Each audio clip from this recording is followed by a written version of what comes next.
Hello, everyone. Welcome to a special podcast of Durrett's Take. The final bracket for March Madness will come out in less than 24 hours now.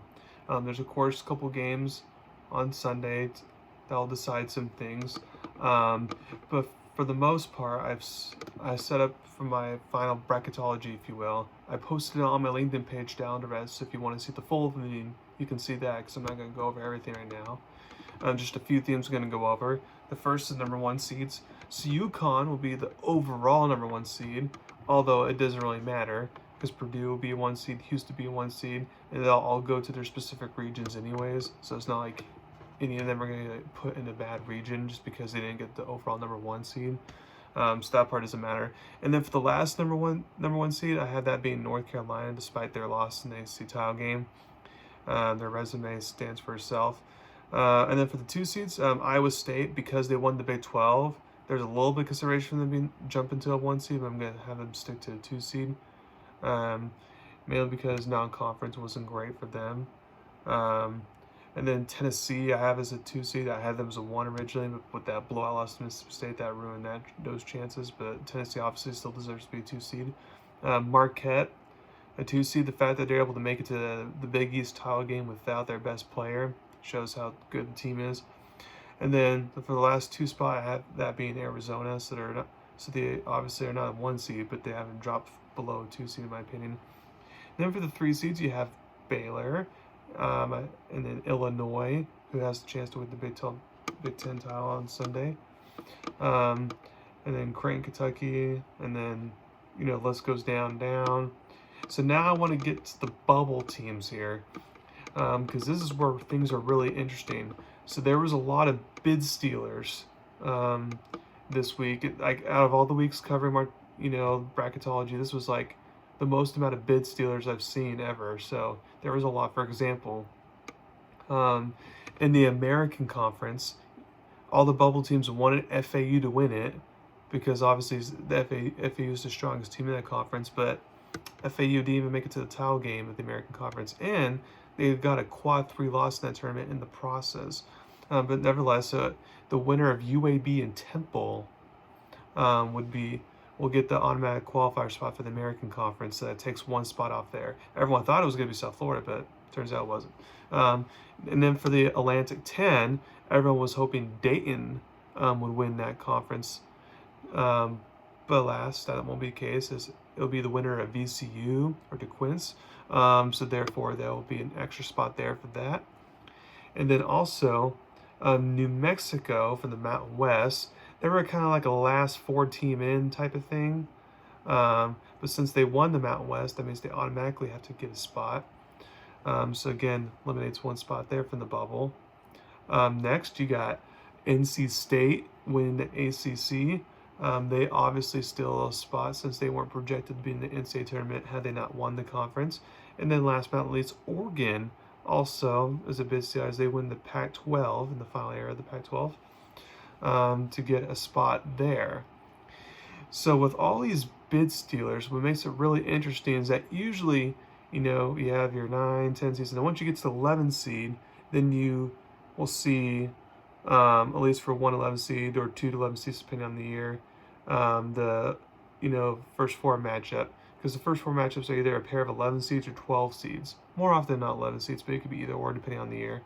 But in this case, the first 4 games, the last 4 teams in, will actually be 10 seeds because there was that many bid stealers. So in this case, as far as the teams that are, I don't have the last 4 in, but they easily could be, and they should be worried. Dayton, I don't have the last 4 in, but a lot of people still like them to safely be in. But for me, it's just like, I just don't see it. I know they have a great net ranking, but I just don't see it. Michigan State, they have a great net ranking as well, but again, they could be in trouble. TCU could obviously be in trouble because they had a weak non-conference schedule, so that can go back to haunt them, despite the good wins they have in Big 12 play. Now, as far as my last 4 in, I have Texas A&M as one of them, and it's mainly because of their recent win against Kentucky in the SEC tournaments. They've beaten Kentucky twice now, amongst the other good wins they have. Now, for people who are like, well, how come they're not safely in because of all their good wins? Well, they have 5 quad 3 losses. That has to matter. I've seen teams get in with 3 quad losses or 4 losses, combined. I've never seen 5. So that has to matter in the end. The committee says the whole resume doesn't matter. It's not as what have you done for me lately. They just look at everything in totality, and that's what Texas A&M resume stands. So that's why they're in the last 4 and not safely in. Next, I got FAU. Now, in my actual preference, I would actually not have them in, but because I feel like the committee, they're not supposed to do this obviously, but I feel like the committee is going to have the biasness of, well, FAU made the Final Four last year. They bring back everyone to make another big run. It'll be weird to leave them out, especially since they do have a couple good wins, although they have 3 bad losses, including the recent one they got in the conference tournament. So even though I wouldn't personally have them in there, I feel like that they're going to leave them in there as the last 4 in. Next, I got Oklahoma. Again, just competing in the toughest conference. They have some good wins now. Of course, they have not been playing well as late, so if they get left out, I would not honestly be shocked. But I think they can sneak in. And then last but not least, it's a Big East team, and it's St. John's. I feel like St. John's win over Seton Hall was a deciding factor there, and the fact that St. John's won, not only won, but they won like by 19 points, in the Big East tournament.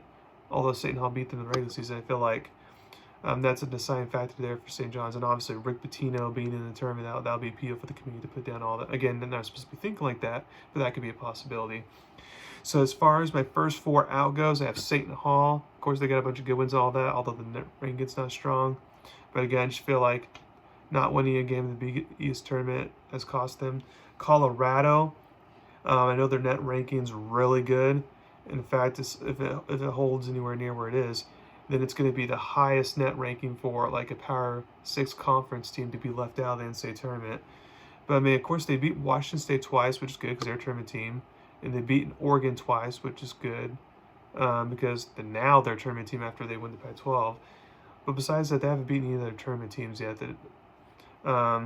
So I know they easily could be in there, but it's like, I'm going to lean that they're not.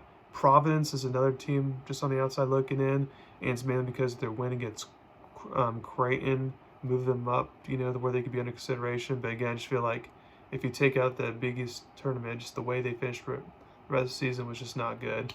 And they don't have their star player either, which I feel like the committee will take into factor there. And then last but not least, Virginia. I feel like the reason why they'll be left out, well, they should be left out because they're like not making free throws. I feel like that could be, the committee will notice, tiny little flaws like that and be like, okay, it's just such a horrible free throw shooting team.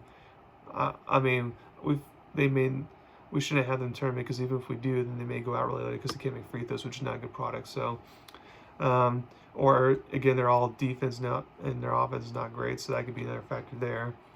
And then for the other teams under consideration, Pittsburgh obviously is under consideration. And again, if it weren't for the bid stealers, they would be very much a play to sneak in. But because of the bid stealers, that's why these teams like Seton Hall, Colorado, I think are going to be left out. Kansas State is another team under consideration. But the net ranking is just too bad compared to all the other local teams. Wake Forest, again, the fact that they couldn't beat a fellow bowl team in Pittsburgh in the ACC tournament gets you out. And then Indiana State, a lot of people think they should be in. But again, the fact that they have a quad 4 loss for a mid-major team is not great. And they only have one quad 1 win as mid-major team, so that's just not good. So even despite the good net ranking, that's not going to get it done. Villanova didn't have a good Big East. Of course, they played Marquette tough, but just came out short. But before that, they had to make a game-winning shot just to beat DePaul. And again, 18-15 record. That doesn't scream out large bid. Also, Ohio State, their magical run, was over. They led by 39 minutes against Illinois, so they just could have closed out that game maybe, but they didn't, so they're out there. So thank you very much again for listening to my podcast. Please subscribe to my channel to learn about me. I'll come out with a for my next episode, my next podcast. I'll come out with how I think March Madness is going to shape up as far as my bracket predictions. So definitely stay tuned for that because that's going to be exciting. Thank you very much, and y'all have a wonderful evening.